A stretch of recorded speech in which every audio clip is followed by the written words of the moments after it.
E aí, pessoal, chegou a hora da timeline tricolor desta segunda-feira, atualizando desde o time até, claro, alguns negócios. Renato tá fazendo pedidos para 2025, foi isso que rolou nessa segunda-feira. É hora de falar de Grêmio, timeline tricolor por aqui. César Cidade Dias falando de Grêmio aqui no YouTube, papo de gremista para gremista.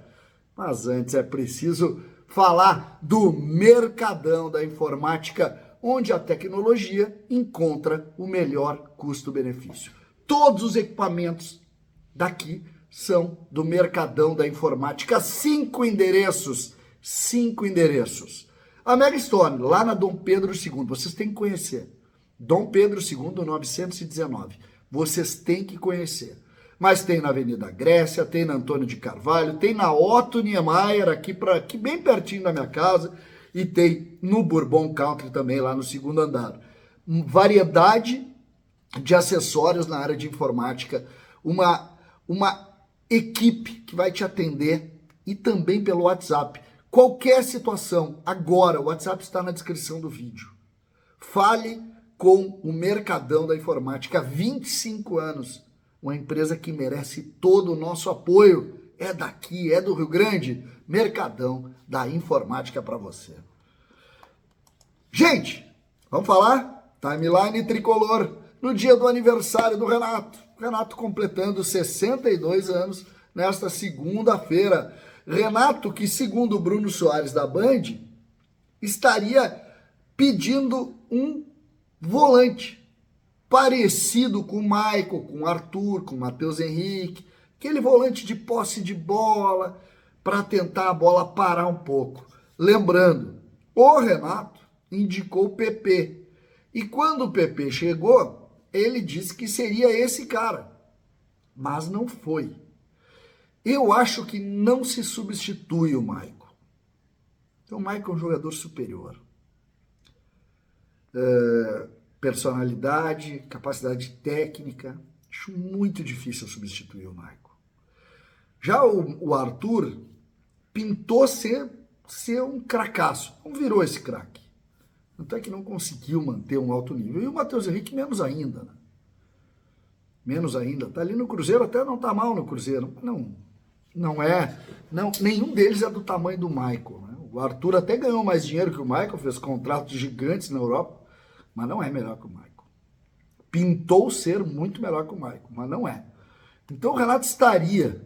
É preciso dizer que o Renato ainda nem garantido treinador do Grêmio é, né? Então, enfim, essas coisas que acontecem na era das especulações. Renato Portaluppi foi punido, né? Vocês lembram que ele foi punido pelo STJD por causa daquele episódio. Isso indica que ele pode ficar fora por praticamente todo mês, né? Todo mês de setembro.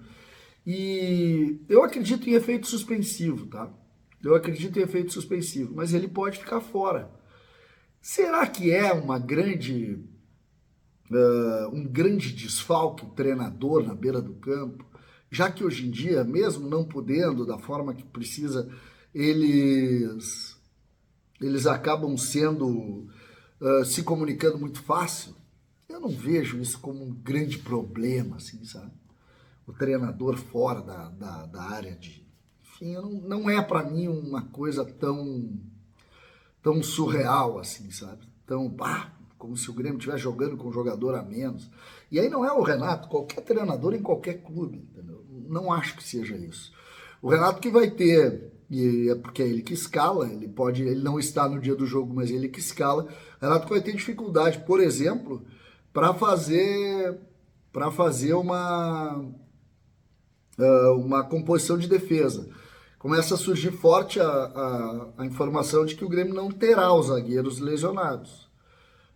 Em princípio, se falou na semana passada, tipo sexta-feira, que estariam garantidos, e hoje não é bem isso que está rolando, tá?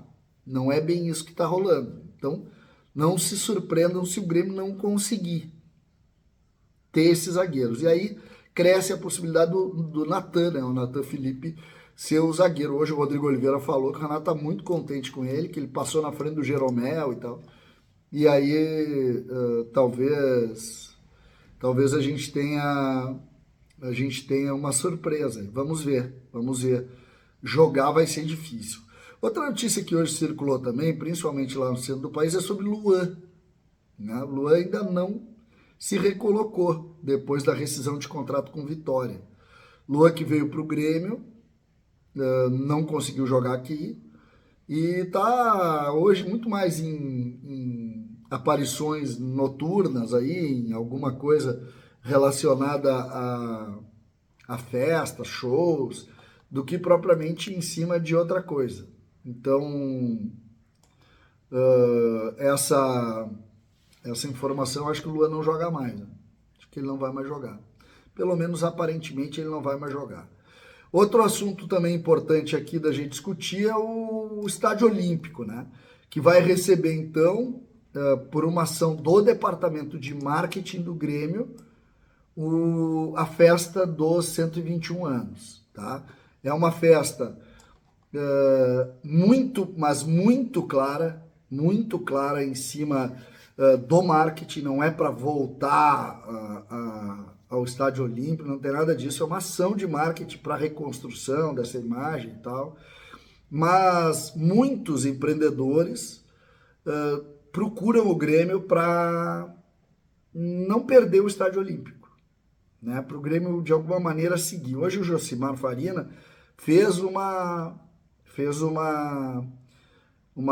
coluna e que de alguma maneira esses empreendedores que estão cuidando disso preservam, né, a imagem do Estádio Olímpico, preservando parte do gramado, as goleiras e tal, para um empreendimento que é um empreendimento imobiliário, né? E que de alguma maneira deve ser a finalidade do Olímpico depois disso, né? O estádio Olímpico, ele deve virar isso, imagino eu, mas ainda tem muita gente querendo que o Grêmio retome o Estádio Olímpico.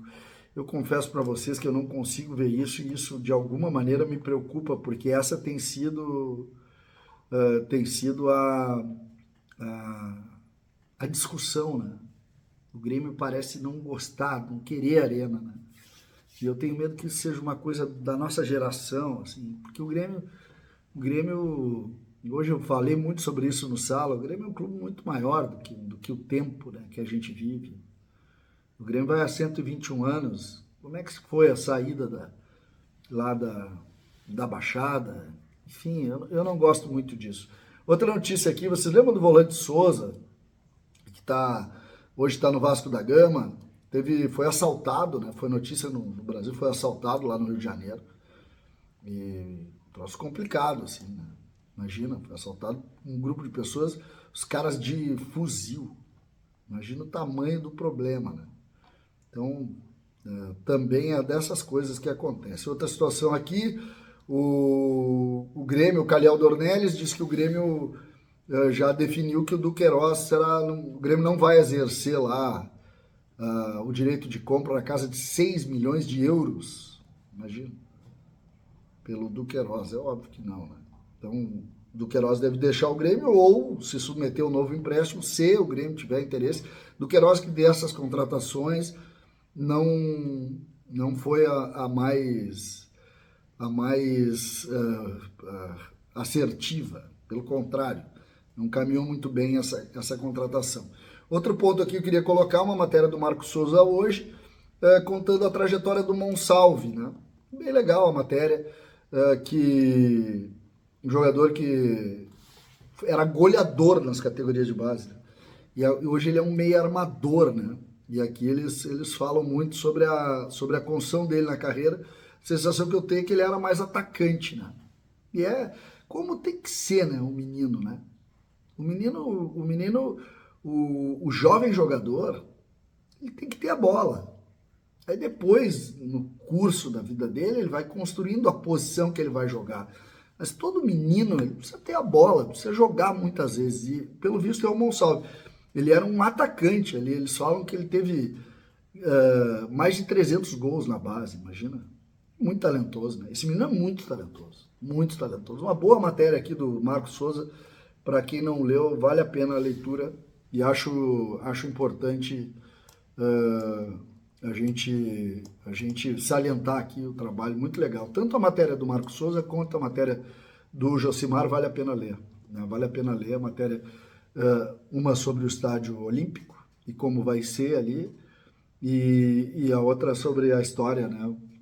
A trajetória do Monsalve. César, Cidade Dias falando de Grêmio. Lembrando, tá? 21 horas tem live aqui no canal, o Papo de Gremista para Gremista de toda a segunda-feira.